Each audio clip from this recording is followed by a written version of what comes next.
Three and a half, two, one.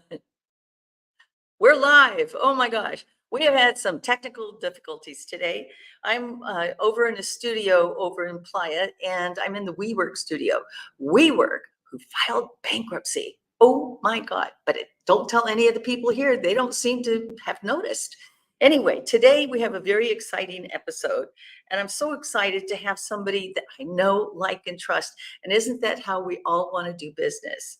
You know, we think about doing things in our business or even our personal endeavors, and we think about making investments. And when we think of investments, we think of stocks and bonds and even real estate. Real estate investments are really a key thing because we know that's the best place for us to make the most amount of money.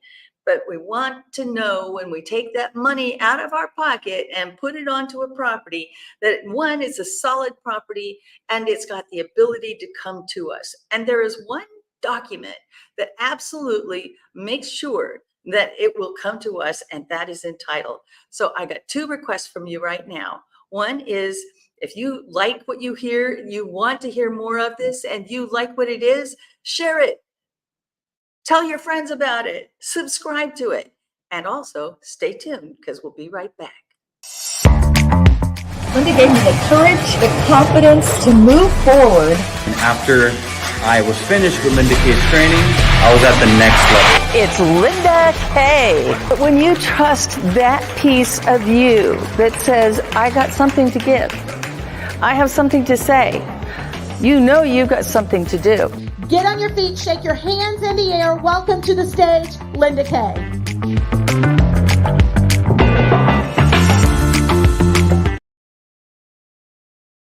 Here we are live. And, you know, I love to do the live, and sometimes it's a bit edgy because sometimes technology doesn't really participate with this. I had the hardest time not only booking this time with this wonderful human being, but actually getting her into the stream this morning. So without further ado, I want to welcome the superstar in title with Chicago Title, Christine Gilmore. Hey, Christine.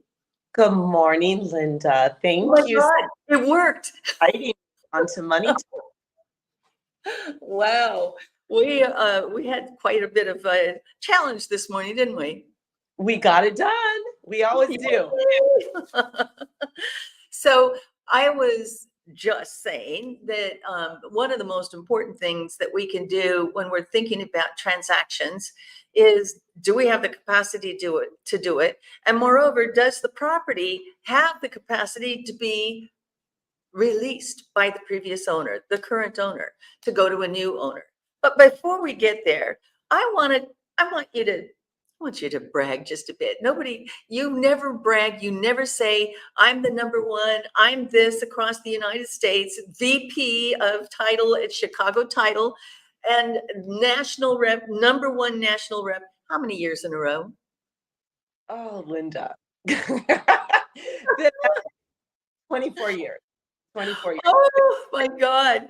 So now I know you didn't start in title. You probably started, I don't know, banking usually, because that we're looking at like doing loans and things. Where did you start? I started in banking. I went through First Interstate Bank's commercial training program, and then I did commercial lending for about 2 years. And then I sold credit reports for a company called Mortgage Facts, and I loved it. And I did that for about 2 years, and then I outgrew that position, and then I moved into the title industry. So how did you kind of walk in the door? And by the way, I love the fact that you worked for a bank whose initials were FIB. Yes. Who thought of that marketing genius? I know. So my insurance industry found me. I was out in the field one day in Santa Monica, and I would run around to different banks and offices. And back then they were printing out credit reports. They weren't done through the computer because that wasn't a viable option then. And another title rep said, I think you'd be amazing in the title rep. You should come talk as a title rep. You should come talk to the president of my company. That company no longer exists today. It was called Title Land Company. And so I went and interviewed with the president of that company, and then started on board with them a few weeks later. So, and I was there for about a year, little over a year. And the first year I made President's Club. I worked and worked and worked and started to learn the industry. I started to learn real estate and got my feet wet also into title insurance sales and what title insurance was. And after a year, another company approached to buy us out at Title Land called Southland Title. And I opted out of that because I wanted to go to a national firm. I wanted to go to an underwriter. And there's a handful of underwriters in the title insurance industry. It's like going directly to the bank versus going to an underwritten. Chicago Title is a title insurance underwriter. So when you're working with So they sell their solution to other companies, or other companies come and get their insurance from a Chicago Title? and those are called the underwritten title insurance companies. They're typically smaller and they have to get approval from us before they can close their transactions. I would think so. But when you get a national brand like a Chicago Title, you're getting the gold standard, aren't you? You're getting the gold standard, and I have the ability to make decisions that underwritten title companies cannot do because I work directly with our title insurance attorneys and underwriters. When you're with an underwritten, we're less likely to take on and assume risk for other people, and we'll more likely take on that risk for ourselves. So it gives you more. Let's back it up just a little, because we have a mixed audience here this morning, Christine, and we go out to YouTube land and they're like, what the heck is underwriting? What does that mean? And what's title insurance? Why would you even need title insurance? So let's back it up just a little bit, because we all know that every state has title. In other words, somebody has a piece of paper that says, yep, it's mine, and it's recorded at some place in the county or in the city, but always in the county in all states across the country. Is that right? Yes, it's called a chain title, and it shows ownership.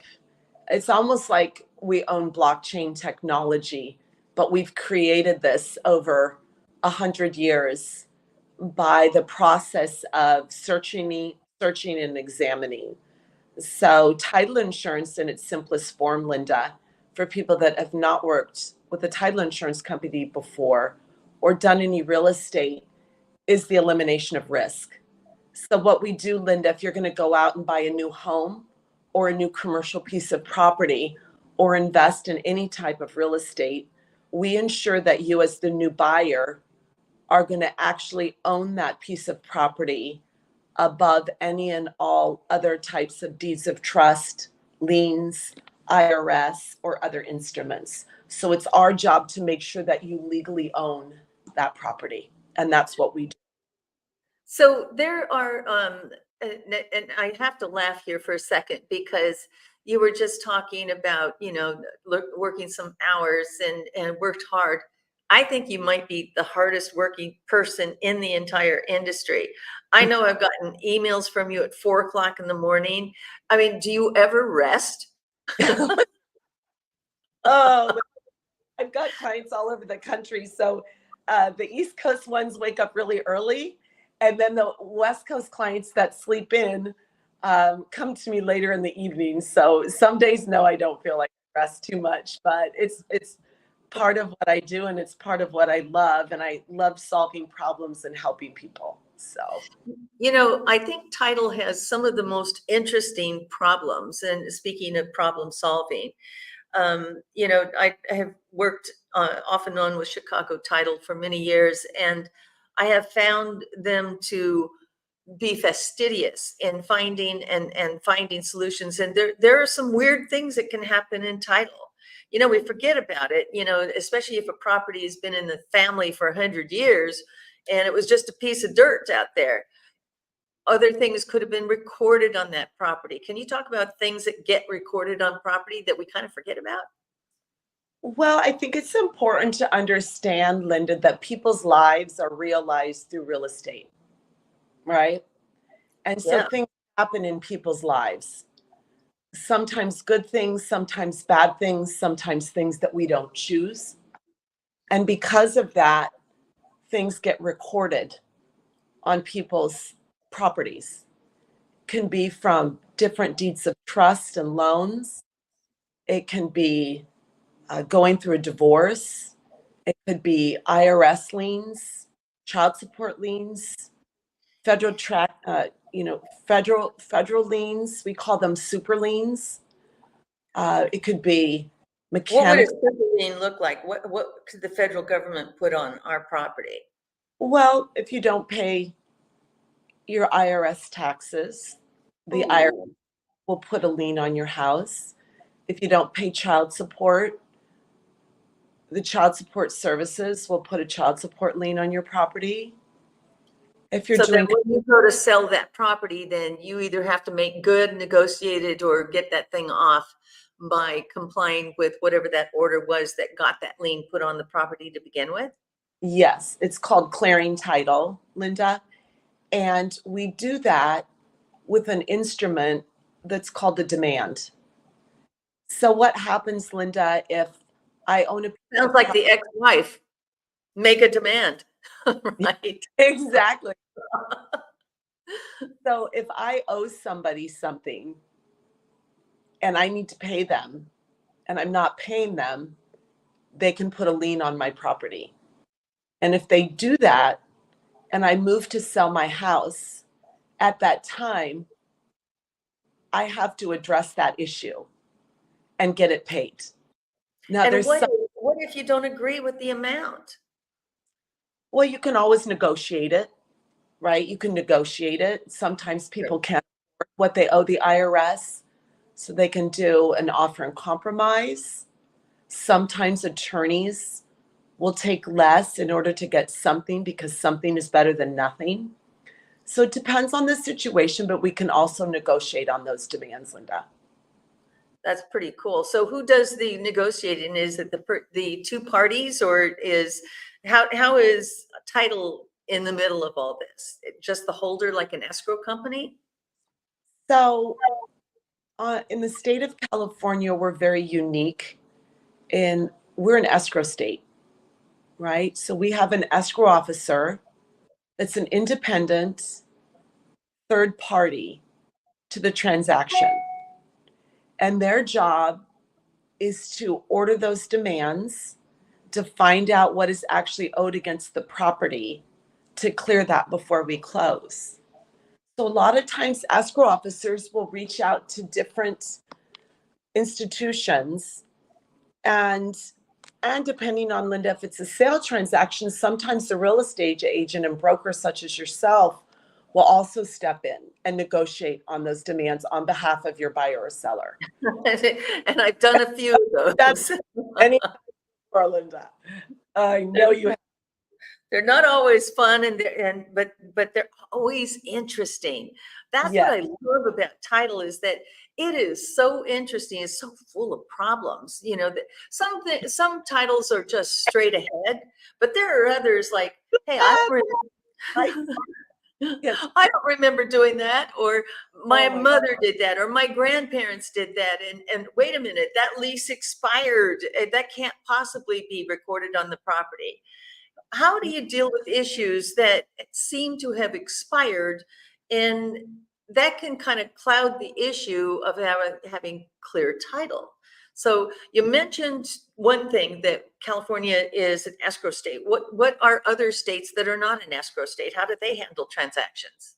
They handle it through a closing attorney, right? The Eastern Seaboard primarily, they're primarily attorney states. So the attorney will facilitate clearing title and sitting at the closing table when you sign your documents, when you sign your closing documents. So the attorney takes on that role in an attorney state, and an escrow officer takes that role on in an escrow state. Got it. So the escrow officer can then send in a proxy, like a notary, to have that document notarized then as well. They Yes. don't have to necessarily sit in front of. Okay. All right. Got it. Mhm. But now, how do you deal with some of the problems that show up on title, and the owner goes, I don't know nothing about birthing no babies. I didn't do that. And it could have been, it could have been generations ago that it happened, right? Mm-hmm. And it's expired, but you don't have any kind of documentation that says you don't have any right to the property or you don't have any leasehold interest on the property because it expired so many years ago. Can that be a problem? Well, when we look at, so what we put out, Linda, is called a preliminary title report. So when you go to purchase a piece of property and you agree on the accepted price, escrow is opened, and then a prelim is ordered. And a preliminary title report, gives us a snapshot of everything against that property. And it's an extremely important report to read. And it needs to be cleared before we can close escrow. What does that mean, cleared? Cleared, it means we have to address any issues that arise from that preliminary title report. So just like untitled? you said before. Yes. And we go, item by item, depending upon what they are. Title insurance is very complicated by virtue of the fact that people's lives show up on their real estate. And the more complicated someone's life is, by and large, the more that shows up on the preliminary title report. And it depends on the matter to answer your question as to what's expired, right? So if a lease is expired, right, there are timelines for some items. And after a certain period of time, they can go away. And there are some that we have to deal with. But that's why I always say, Linda, it's so important that when you're in real estate, and I'll give you a specific example. I got a call 2 days ago by a very upset buyer. She had purchased a piece of property during COVID, and she was exchanging into that property. And the reason I bring that up is because she was in a hurry. She bought it for all cash. And she also had COVID when she closed.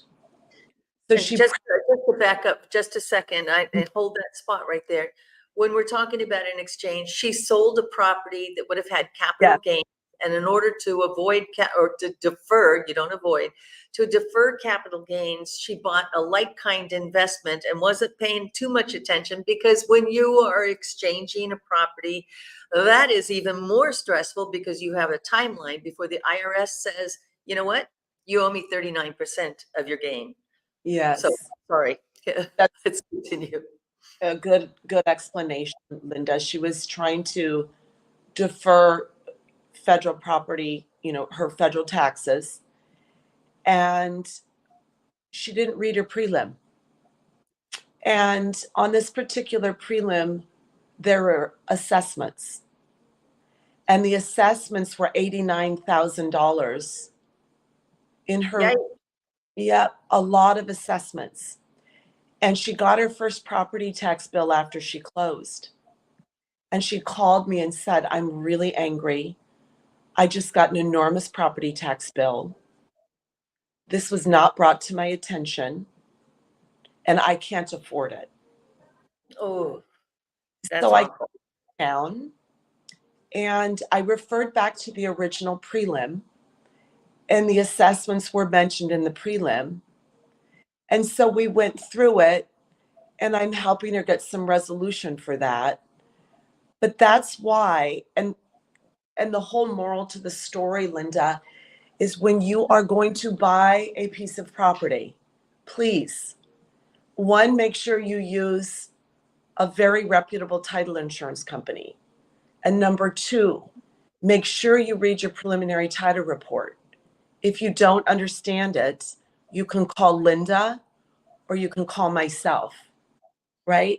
And we can go through those items so you have a clear understanding of what it is that you're purchasing and what needs to be done. That's a big gotcha. $89,000 assessment. And I'm guessing that the assessments are tax assessments. They were for a PACE loan. And a PACE loan is something where under the Obama administration, they wanted the country to start going green with their houses, Hmm. with energy conserving windows, solar, new roofs, green paint. So companies across the country came out, knocked on your door, Linda, and said, hey, we can do all these property improvements for free. There's Oh my nothing out of, right? Well, we all know the moral to that story is nothing is free. No. So they did lots of work on the house, new solar, new windows, new paint, but they attached it to the homeowner's property tax bill. Yikes. And so the new buyer was hit with all those lovely new, assessments. And And wasn't the owner of the property that had this assessment required to disclose something like that? but Would you had to disclose, hey, you're going to have a big tax bill? the disclosure that I read that the listing agent put out, Linda, was disclosed. Please be aware of future assessments. Oh no. So And the unsuspecting wouldn't know what to go look for. Wouldn't understand what's a special assessment. They would just assume if there's going to be something big, you'll tell me. yes, and Linda, you have an enormous amount of experience in all facets of real estate, negotiation, commercial, residential. You have a very in-depth understanding of real estate, as do I. Mhm. But most people don't. You're And right. every day, Linda, and you're in my world, we also see new things that we don't and have not seen before. And so I think the most important message to send to people that want to get involved in real estate or are interested in investing, because it's a wonderful way to diversify, is to always get help from people that know more than you and to ask a lot of questions and to slow down. I don't think that many people understand what you just said, in the magnitude of importance. Some of our and for most people, their biggest investment in their entire life will be their home. And I'm not just talking about your home. It could be, something that you inherited from your family, or something that's been in the family for years and years and years, and you didn't know it did whatever it did. How often should somebody check their title or do a preliminary title report? Well, so that's a really good question. That most people, after they purchase their home, until they go to sell their home or refinance it, they never check, right? Well, even when they refinance it, they're not checking. They go, okay, whatever, just give me the money. Yes, yes. A lot of times, yes, that's the case. But credit run titling is run when you refinance, or if you were going to pull out a HELOC, a line of credit, or if you were going to sell. But if Okay. you periodically want to do a check, right, to see if maybe fraud has happened, you can always, you could always call me and I can check the chain of title for you. That's awesome. And that's a wonderful thing to do. Karen, run her email connection. There you go. Thank you. Karen Gilmore at ctt.com. You just said an important word. How big is fraud, and is fraud on the rise in homes or in properties? So we always find, Linda, in recessionary times, we see more fraud in real estate. Why in recessionary times? That seems odd. Well, because people need money more than they do in the good times. Okay, So, fair enough. and fraud is perpetrated, unfortunately, quite frequently in real estate. And there's a number of steps we take in the title insurance industry to try and mitigate fraud. One is we always like to know who we're working with. Of course. It's super important.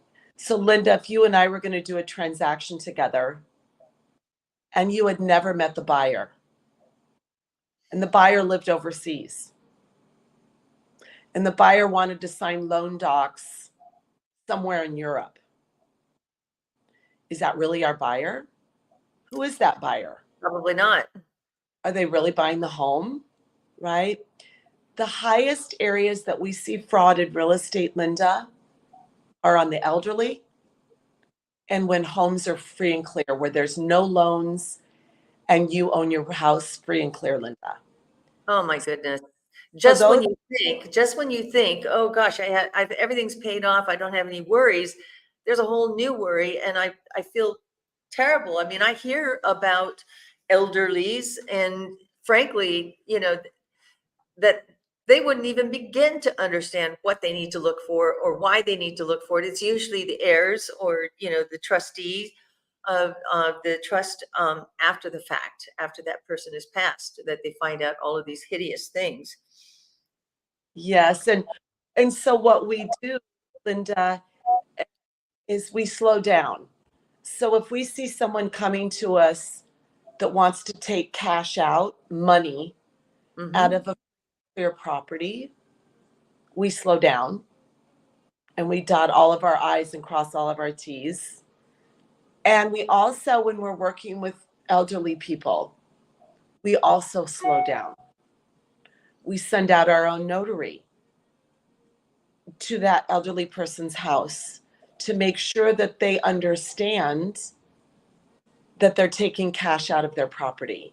We want to make sure that What they're signing. Many people don't, just blindly sign, okay, whatever. I mean, when's the last time, and when I think about EULA agreements, we download an app from the app store, and the first thing we see when we go to open it is something that says, do you agree? We blindly, and they've gotten smart enough about these end user license agreements, these EULAs, that, we have to scroll up and down. But how many of them actually read that, understand what it is? Nope, agree, give me that. Yeah. We're in a demand society, aren't we? We are. And Linda, I think it's, title insurance is oh so important, right? To making sure that when you buy your property, no matter what type it is or a piece of land, that you actually own it. We also insure against fraud, right? And so I can also send over some really great materials. I think that would be really helpful for the viewers to look at. Nothing too complicated. That's awesome. Title insurance is an integral part of all real estate transactions, as are you, Linda. And so I think it's really important to have a good title insurance partner and somebody that you know in the industry when you do go to buy or sell, that you can rely on to help you and to answer all the questions that you need to have answered. What happens if you don't have title? Can you opt out of title insurance, and why would you? It's a really great question. I get that maybe once or twice a year. Really? We'll say, do I need title insurance? Title insurance is not a law in the state of California, Linda. So there's no law that says if you purchase this piece of property, you have to have title insurance. However, the challenge becomes when you go to sell that piece of property or you want to refinance, take money out of the property, what you've done is you have what's called an uninsured deed. There was no, and banks do not like working with uninsured deeds because there's more risk. So you can always purchase a property without insurance, but when you go to sell or you go to refinance, you're going to have a challenge. Oh, you're going to have a big challenge because, a lender now understands that their ability to get repaid has just exponentially increased because somebody else may have a higher claim or have the ability to claim ownership of that property, which has not been insured. That's huge. That's terribly The scary. is for the lender exponentially. And so the lenders don't want to work with properties that don't have title insurance on them. Well, can you blame them?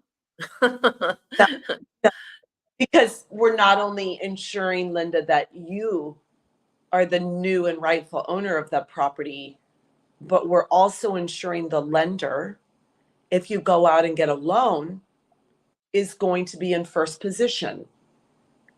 Which makes total sense. And the reason being is if for whatever reason, Linda, the buyer stopped making their mortgage payments, the lender's concern is being able to foreclose on that property, meaning they have to take the house back, right? So let's say I buy a new house and I fall on hard times and I can't make my mortgage payment. Mm-hmm. After 90 days, the bank will move to foreclose, meaning take the property back. Right. Just like if you don't make your car payment, they're going to come take the car from you. Repo man is coming. Yep. And they don't want to take the house, but sometimes they have to. And if the bank is going to have to take the property back in foreclosure, they always want to make sure that they're in first position, meaning there's no franchise tax board liens ahead of them. There's no child support liens. There's not another deed of trust from another bank. They have to be in first position in order to take their asset back. Now, you bring up a really good question. Who's got superiority? Does the state have superiority or the federal IRS have authority to take first position if a lender's in first position? Can they bump the lender from first position into second or third, or they stand in line? Is it first in time, first in line? What happens, Linda, is that when we close on a transaction, there's an order of positions. Okay. So if I go out and I get a loan from Citibank, Citibank is relying on Chicago Title to make sure that they're in first position above any other liens, or they won't close. They won't close the transaction. No, because the risk has just risen that they may not get repaid, which is, if the bank has done their due diligence, they've already looked at the borrower to determine if they have the capacity to do that.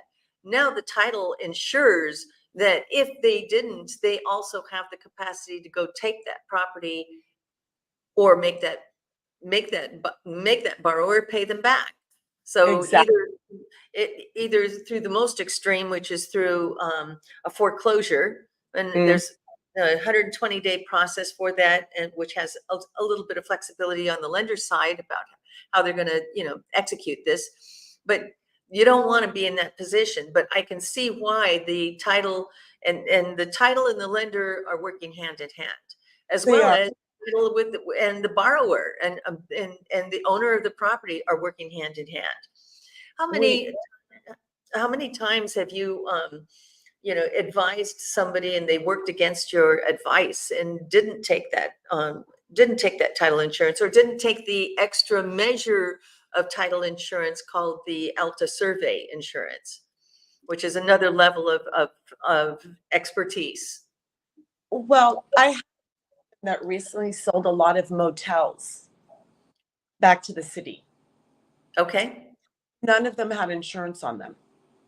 interesting. And millions and millions and millions of dollars worth of motels. And he came to me for insurance. And I was able to give that to him. But we had to do a lot of work. We had to work together as a team. And I had to clear a lot of items on the prelim, and to ensure When you that say those are items on the prelim, are those what you call in the business exceptions to issuing title? property taxes, Okay, one, there's an item, yep, have to make sure that all the property taxes were paid and current. So one item was property taxes. Two were a couple of mechanics liens. He uh-oh, owed some people that had done some work on the motels and hadn't paid them. So we negotiated on those mechanics liens, and we right, paid off those individuals. We call them beneficiaries. We paid off the beneficiaries on those mechanics liens.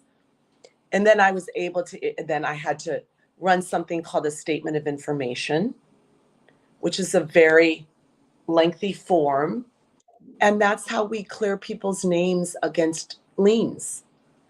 So we run what's called a statement of information, where and it is required before we close on every transaction. And we run the borrower's name, previous names, social security number, any previous marriages, current address, previous address. And then we not only run the statement of information. So imagine your name is, I don't know, Jorge Garcia or Steve Johnson, very common. very common names, So we have to determine, is this our Steve Johnson, right? Or is this our Jorge Garcia? We have to clear their name of any and all liens. And then we also run what's called a LexisNexis search right? for liens. So we really have to it's like we do a lot of research, Linda. That's it's almost like it's actually a deeper level of looking at people than an attorney or even a skip tracer who looks for people like this, because you're about to issue a policy that you want to make sure isn't ever challenged in court. Exactly.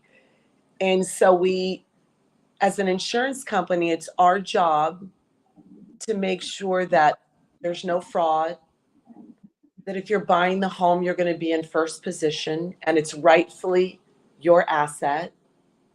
If you get a loan, we're ensuring the lender is going to be in first position, right? Yep. And so we go through certain steps to make sure that those things happen. That's a lot of work. And I have never had as much an appreciation as this total explanation. I've always appreciated the work that title does and your title teams that work. But you also run into some problems that can be, well, we didn't expect that. And one of them is called the gap. Can you talk about gap and gaps on properties where we've now surveyed it and it isn't what was on the books? So there's two different types of gaps. One is we do gap closings, right? Okay. We issue, and that gets a little bit complicated, Linda. Like a Okay. gap, but And let's explain that to our viewers really quick. A gap occurs, your property has four corners of it, right? And it's all defined, the boundaries, the east and the west and the north and the south. And if you have a title policy that was issued that includes a survey, somebody went out and actually surveyed the property. There are on occasions where a property was subdivided, meaning a total parcel was cut into a portion, and that four corners was redefined and put onto title.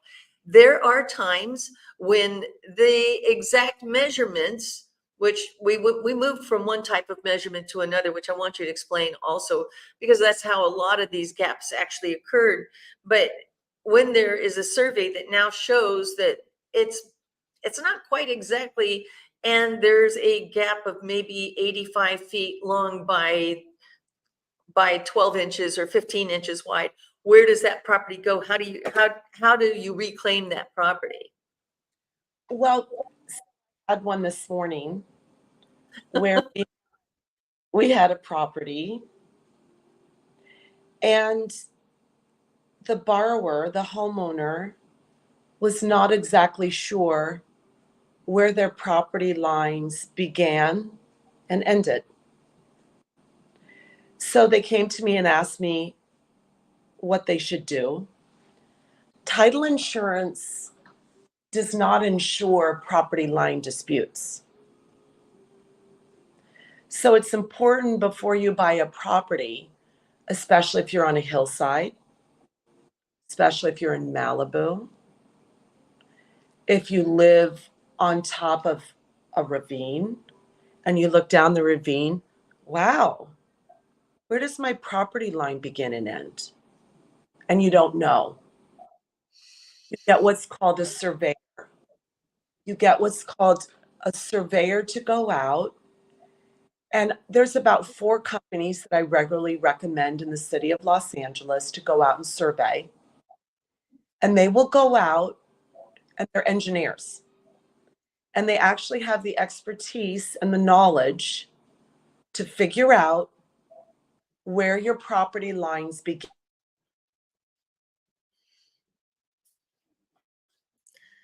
Where they begin and end.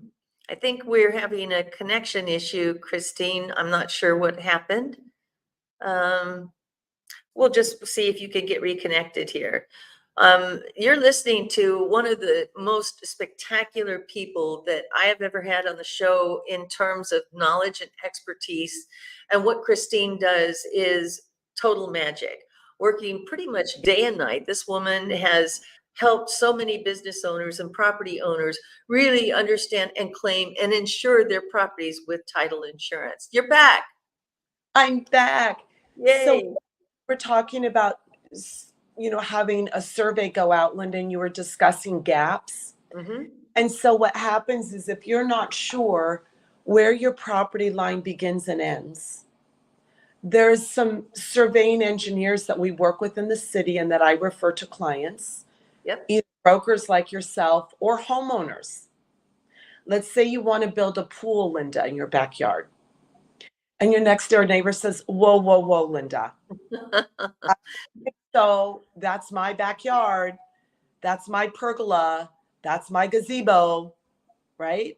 Yep. Nope, you can't put that shed back there. Then people call me. And I recommend that they get a professional survey by an engineer. And they're professionally trained to find out where your property line begins and ends. And they also hold up in the court of law. And so it's very, very useful if you're going to do construction or add on to the back of your property. Right, like an ADU. They're so popular now. Yep, exactly, Linda. Now, you're saying that, let's say there's a big piece of commercial land, right? Or big commercial building. Right. And maybe in the past, Linda, you did an addition, right? And now I'm the new buyer and I'm going to buy your commercial building that you did an addition to. And my preliminary title report goes out.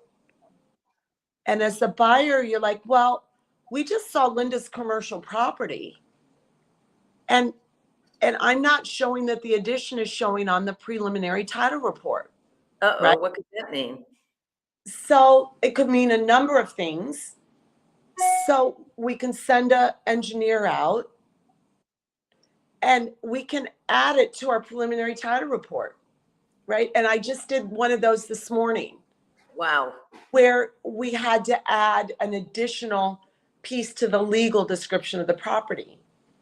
Sometimes people do additions, Linda, or they build an ADU above their garage. And our county is 6 months behind. So they could have actually permitted it, but because we're so far behind in recordation of these things, Yes. It doesn't show up and they go to sell it. It's all legal, it's all permitted, and you're going to go rent it out and you're going to make an extra $1,200 a month, but it's not showing on the records. Right. And that's because the data entry people at the county tax, at the recorder's office, have not yet had a chance to catch up. And they're 6 months behind. Yikes. Oh And my I goodness. another really important topic to talk about, Linda, to buyers in real estate is what's called supplemental property taxes. Oh Is- yeah, my favorite. I just got one of those. Yes, so did I. That means we're successful, Christine, because we bought something. Oh, so anyway, it doesn't feel like it. So it, Right. it doesn't feel like it. So I had a borrower call me this week, and they bought their house 8 months ago. And they had a really great experience, and we had a lot of fun working together. And they said, Christine, when I bought my house and I closed on the transaction, I saw in my fees that I was paying for property taxes. Okay. And you were. That was on your closing statement. So it said that you owe a certain amount between this period and this period. And they always get you. It's not in a full year, folks. It's based in, certainly in California, it's based on 6 months because we have 2 installments. So the period between the 6 months that was unpaid, that's what you're paying in the property taxes. And that's based on the value of the property at the time that, the value of the property tax at the time that you sold or purchased the property, not on the purchase price. Is that right? Exactly. So I think this is a really easy way of understanding. So my husband and I bought a building 2 years ago, Linda. And the previous owner was deceased. Okay. And he had owned that property for 40 years, Linda. Oh, no. And property taxes were $2,200 a year. Of course they were. Your property taxes are based upon the assessment that the assessor's office values it. So the building had a very, very low property tax assessment. And 40 years later, my husband and I purchased the building. And so guess what happens? You got a big bill and you were shocked. It's called a catch-up, right? Yep. Our lovely property tax assessor's office that we love so much, Linda, caught Michael and I up. They're right at the top of my list, Christy. Yes, yes. We'll make sure to send them Christmas and Hanukkah gifts. There you go. Caught up to today's property tax assessed value. We bought the building for $900,000. So my husband and I now have to pay property taxes based upon $900,000, not $42,000. Oh, and I'll tell you what, I can already guarantee you that is one of the biggest shocks that a property owner is going to have is I thought we paid it in escrow, and no, yeah. That special assessment happens a couple of months after you purchase. It does, and it usually happens about 6 to 8 months later. Oh no! So just when you're getting ready for the new installment, you've got the old one to pay too. Yes. So you're way down the road and you're having a good day and you have a vacation and then you get a supplemental tax bill. Now, yeah. It's also important, Linda, if you do work on a property and you add value, you add a room, you make it more beautiful, you make it bigger, you will also get assessed because your property is going to have more value. And I love where we're going with this because, people think, well, why am I getting a bigger tax bill when I improve the property? But you want that. And I always say, think of it this way. It's an investment on your future value of your property. Don't look at it as I'm paying more taxes because I added some square footage in my property. You added value in that property that's going to get a higher price per square foot when you go to sell it. Exactly. And I think, when people buy a home, Linda, it's the greatest asset that they'll most likely purchase in their lifetime. Yep. And it's a forced savings plan. So So true. every time you make a mortgage payment, some of that is going back into equity to you and your family. Your savings plan, right there. That is your savings plan. But it's also you're building equity. Yeah. Not only in equity, but people forget that as you pay that down, yes, you've built equity on that property, but you're also got that other equity build called increased value. So over time, your properties always go up in value. You might get a reset every couple of decades or so, but it's not resetting back to the 1940s valuation when the individual in your case owned that property. Every year it goes up. Think of it as this way. It's an increased equity play for you because your investment is hard working, but so is inflation. So, well, Linda, statistically speaking, every 10 years, property values double in Los Angeles. Unbelievable. And if I look at the properties that I've purchased over a 10-year period, if you buy it for $500,000 today, and you hold on to that property for 10 years, it's going to be worth $1 million. And so I don't know that doubling, actually, that number can actually come down to literally 8 years. And in some instances, like we've seen in the valuations in the Los Angeles market, I'm 6X on my house that I bought 22 years ago. 6X, 22. So that number can actually exponentially go up when, and once it doubles, that next doubling is, oh my God. And in Los Angeles, the average price of a starter home is $1 million. I'm like, oh, my daughter do this right now. The name of your show is Money Talk, and there are so many great lenders out there as well, Linda, for first-time home buyers. There's VET programs, there's VA programs, there's FHA programs, there's down payment assistance programs where the city will match your down payment. So there's so many ways to be able to get your family into a home, even if you don't have a lot of money saved. I'll tell you, those are the biggest and best deals, an FHA with just 3% down. That is huge. Yeah. Well, I can't believe we're already out of time, Christine, but I have 50 more questions to ask you, but I can't believe this time is done. I want you, Linda. Now, I want to thank you so much because my audience has learned a lot about the process and the reason for carrying, but our conversation went in so many ways today, and I really hope our audience feels the love that you have for your job, the passion that you have, because I know I do, and how much I appreciate it. Thank you. Thank you, Linda, for having me today. And like I said, if anybody in the audience has any questions, feel free to email me, or you can contact me anytime. I'm happy to help. Absolutely. Thank you again, Christine. Hang on there. All right, folks, thank you. I told you, I promised you a really great show today, and this was no exception. Join me next week when we get more entertainment value, because you got to wait for this next guest. He's going to be pretty crazy. See you next week.